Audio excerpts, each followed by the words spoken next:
Assalamualaikum warahmatullahi wabarakatuh. Waalaikumsalam warahmatullahi wabarakatuh. Oke, hari ini kita ngobrol-ngobrol ya dengan salah satu pengusaha. Ini pengusaha sukses di Kebumen ini. Amin. Amin. Beliau namanya adalah Mas Ali Fatoni. Bidang bisnisnya apa, Mas? Salah satunya adalah peternak kelinci gitu. Peternak kelinci, oke. Jadi selama beberapa tahun terakhir ini Mas Ali ini mengembangkan peternakan kelinci, gitu ya. Jadi ini cukup menarik ya. Kenapa? Apa alasannya memilih untuk ternak kelinci, sementara banyak orang itu memilih kambing gitu. Ya. Ada memilih ayam dan lain-lain. Lah ini kok kenapa malah memilihnya kelinci? Jadi kita akan bahas secara lebih dalam tentang bagaimana beternak kelinci, apa alasannya, kemudian potensi ekonominya bagaimana, hambatannya mungkin persoalan-persoalan yang dihadapi apa, kelebihannya bagaimana, serta pangsa pasarnya seperti apa itu ya. Kita akan langsung bahas dengan ahlinya Mas Ali Fatoni. Oke, Mas Ali. Iya, Pak. Berapa tahun ya tadi untuk mulai ternak kelinci? Kita mulai itu udah dari SD ya, sekitar kelas 3-4 itu udah mulai disuruh ngarit orang tua gitu. Oh, hobi Iya, dulu ya. gitu. Oke. Gitu. Nah, dari situ kemudian kita Agak keras ini suaranya. Ya, dari situ ya saya mulai mengembangkan kelinci dengan jenis New Zealand gitu. Jenisnya New Zealand. Iya, yang putih agak besar gitu. Nah, itu jenis pedaging gitu. Oh iya, saya pernah ini untuk kelinci jenis New Zealand atau Australia ini saya memang pernah pelihara itu ya. Cuman sepertinya perlakuannya berbeda dengan kelinci-kelinci pada umumnya. Jadi baru tak pelihara sebentar mati semua. Ini kenapa memilih ini? Apakah memang hanya incarannya dagingnya saja, terus punya kelebihan apa? Karena saya sendiri pernah ngalami itu kok mati itu. Iya. Kelebihannya apa ini dari jenis kelinci ini? Untuk New Zealand sendiri itu kelebihannya pada dia ada pada posisi tengah-tengah. Ya, jadi posisi tengah-tengah gimana itu? Jadi gitu ya. Ada kelinci yang dipelihara itu karena hobi dan itu untuk hias. Oh iya, ada hobi. yang kelinci itu diternak untuk daging. Nah, kemudian juga bisa masuk ke hias karena bulunya yang bagus gitu itu bisa. Nah, kemudian ada kelinci yang ini jenis lokal, jenis lokal Rambon, biasanya itu untuk orang asal ngingu kelinci gitu. Oh, asal berarti pelihara kelinci kayak gitu. Karena mudah perawatan. Betul, karena yang paling terakhir ini mudah sekali perawatan, diumbar pun tetap hidup gitu. Nah, untuk yang tengah-tengah New Zealand itu termasuk jenis pedaging, dagingnya tebal gitu. Kemudian hias juga masuk karena warna putih dan bagus gitu ya. Nah, itu juga masuk, dimana untuk perawatannya memang agak khusus ya. Jadi kalau khusus ini gimana ini? Jadi perawatannya khusus ini pertama ya kita kita kandangkan, kemudian kandangnya kita harus perawatannya bersih kayak gitu agar tidak terkena yang namanya tungau-tungau, kutu-kutu gitu atau gudik gitu biasanya kayak gitu. Karena kalau kita umbar biasanya mudah sekali kena gudik untuk jenis-jenis seperti ini. Sama juga efeknya apa kalau selain kena gudik itu? Bisa mati apa enggak itu? Bisa, terutama jadi kelinci itu mudah stres. Gitu. Salah satu penyakit kelinci itu mudah stres kalau dia ada penyakit, salah satunya gudik tersebut. Gitu. Dia mudah stres, kemudian nanti bobot ya, kita kan mengharapkan dagingnya, salah satunya komoditas dagingnya itu bobotnya bisa berkurang drastis gitu. Oh iya. Perawatan khususnya kalau sekarang sih perawatan khususnya itu kita kebanyakan pertama seperti kita itu pakainya pelet gitu. Oh, berarti kayak ini ya, kayak ayam itu ya? Ya, hampir. Pakannya kayak ayam kan sekarang juga banyak pakai pelet, terus kemudian ikan itu juga pakai pelet, kelinci juga pakai pelet itu. Ya, pakai pelet, cuma bedanya kalau kelinci itu nggak pakai protein hewani.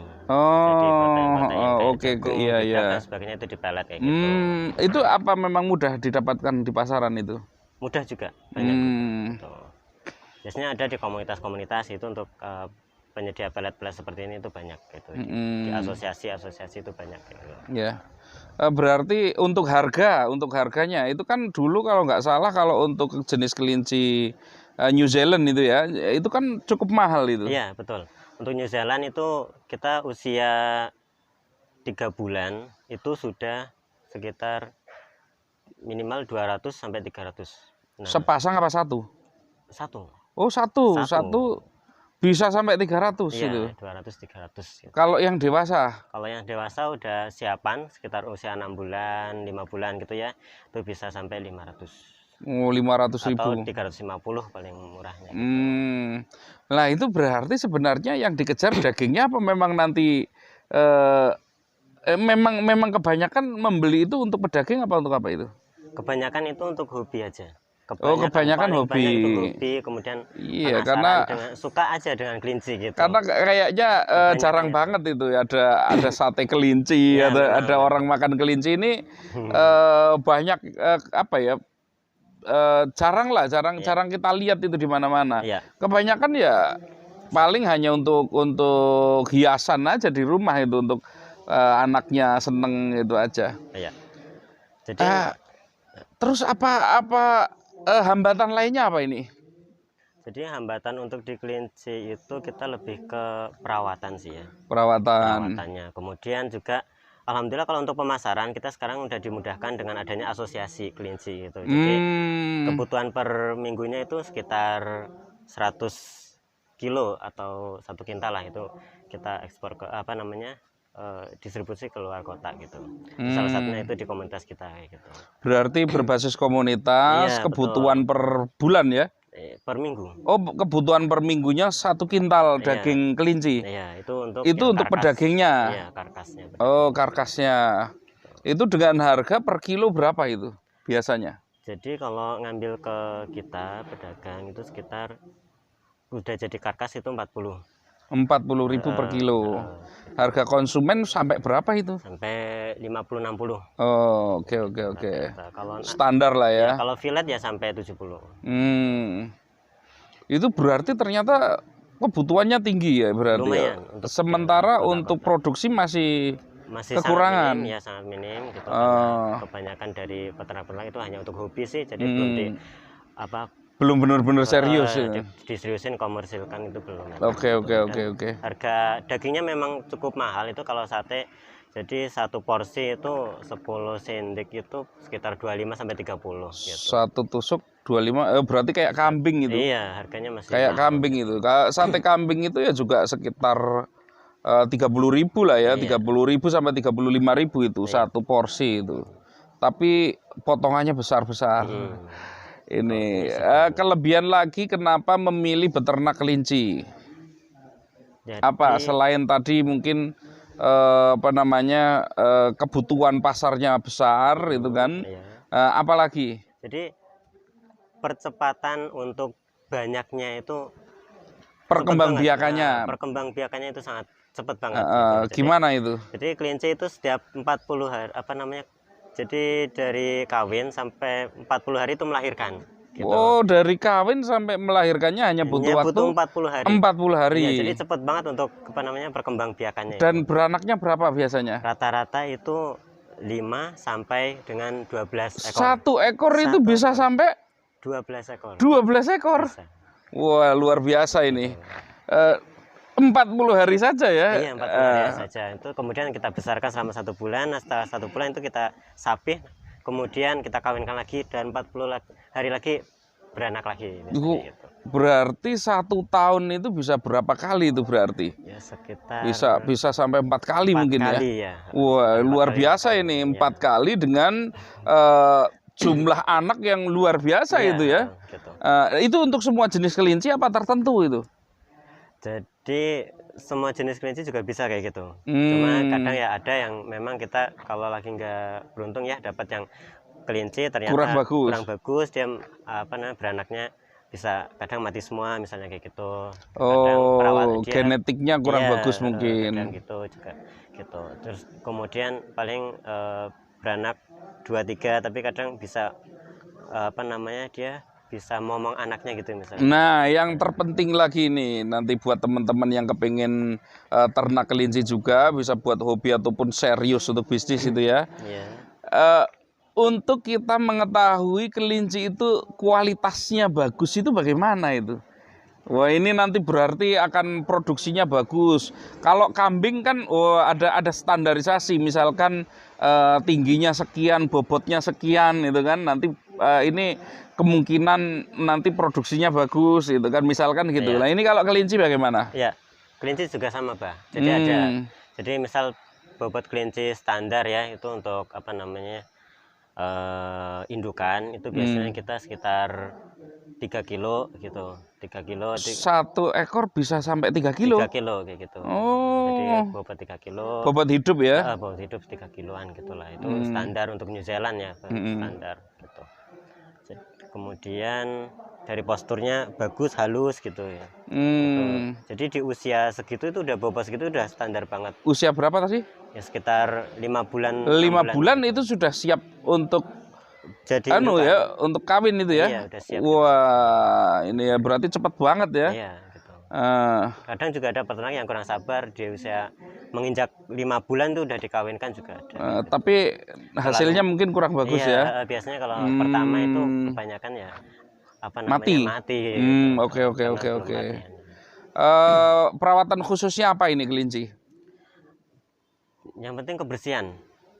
Yaitu di kebersihan kandang gitu, kita antiseptik bisa pakai sabun atau pakai apa namanya Baiklin gitu, satunya seperti itu gitu. Kebersihan paling utama di situ. Kemudian ngasih makannya gitu. Pakan pilih-pilih apa enggak itu? Enggak juga sih, kita pelet gitu. Pelet. Full pelet, enggak ada ini, enggak ada rumput. Ada ya. Jadi pelet, kemudian hay gitu. Hay itu apa? Hay itu rumput yang dikeringkan. Oh, iya, oke. Juga kita juga ada yang namanya kita tanam indigo vera, itu salah satu sumber proteinnya itu salah satu. Iya. Oke. Itu daun-daunan ya. Iya, gitu. Oke, untuk potensi pasar tadi kita sudah tahu ternyata kebutuhan pasarnya cukup luas. Dagingnya itu ya ternyata untuk kebutuhan dagingnya juga cukup tinggi. Terus untuk hias, ini kalau untuk hias kayaknya mungkin harganya bisa lebih tinggi lagi gitu ya. Bisa. Oh iya, itu kan kelinci macam-macam ya, ada kelinci hias juga. Itu saya pernah ada teman itu ya, dia itu beternak banyak tadinya sudah mulai jualan. Tapi tiba-tiba mati semua. Akhirnya sekarang berhenti. Itu spesialis kelinci hias. Nah, itu biasanya problemnya di apa itu? Ya, salah satunya kalau hias itu kita kan masuknya ke kontes. Iya. Kontes, kemudian harganya mahal banget. Jadi itu nggak kejangkau untuk pasar biasa seperti pedaging, itu kurang kejangkau. Dia masuknya ke kontes, kemudian apa namanya penghobi. Jadi harga jualnya itu apa ya, eksklusif banget gitu ya. Nah itu terhambat. Tetap kalau kena pandemi seperti ini, apalagi itu nih kemarin ya, ini banyak dari peternak-peternak hias itu yang apa namanya tidak bisa konsisten ngasih makan mungkin ya. Itu karena mahal banget perawatannya ya. Itu biasanya seperti ayam juga nggak itu? Ada obat-obatan khusus itu? Ada ya. Oke. Tapi memang disarankan sekali ya. Kalau untuk beternak kelinci mungkin bisa teman-teman itu untuk gabung ya di komunitas di daerahnya masing-masing ini, karena sharing-sharingnya itu akan lebih mudah itu. Jadi apa namanya, untuk mengantisipasi kemungkinan terburuk. Walaupun tadi memang potensinya, dibalik potensi yang luar biasa tentu ada resiko-resiko juga, karena namanya ngurusi barang hidup itu ya. Ya barang benda bernyawa itu kan. Nah, intinya begitu. Jadi kita ngurusi hewan hidup, tentu perlakuannya secara khusus itu. Mungkin perubahan cuaca berpengaruh juga ya. Oke, itu perubahan cuaca dan lain sebagainya, obat-obatannya mungkin harus terjaga dan lain sebagainya. Itu. Nah ini tips untuk memulai terakhir ya, ini tips untuk memulai menjadi peternak kelinci itu apa ini? Yang pertama suka. Wah, berarti Hobi, passion dulu ya. sukai kelinci, kemudian pelajari cara hidupnya kelinci gitu. Nah, kemudian gabunglah ke komunitas-komunitas kelinci di Facebook, banyak banget, cari yang terdekat. Oh, berarti komunitas online gitu. dulu ya, carinya gampang ya. Sharing-sharing, banyak datang silaturahmi, tanya juga kelebihan potensi di situ, perkembangannya seperti apa. Nanti akan pertama kita silaturahmi lah kayak gitu. Nah, itu kita akan dapat banyak pengalaman-pengalaman dari situ dan pembelajaran-pembelajaran dari situ. Dari situlah kita bisa memutuskan. Nah, ini kita berternak kelinci mau tujuan daging, hias, atau hanya suka-suka. Nah, gitu. Oke, jadi buat teman-teman itu tadi tipsnya ya. Terus mungkin kalau ada yang kepingin sharing dengan Mas Ali, bisa nggak ini? Boleh nggak ini? Boleh. Oke, bisa ke nomor WA berapa, Mas? 0857 1200 0914. Oke, nanti akan saya cantumkan di deskripsi. Insya Allah nanti kita akan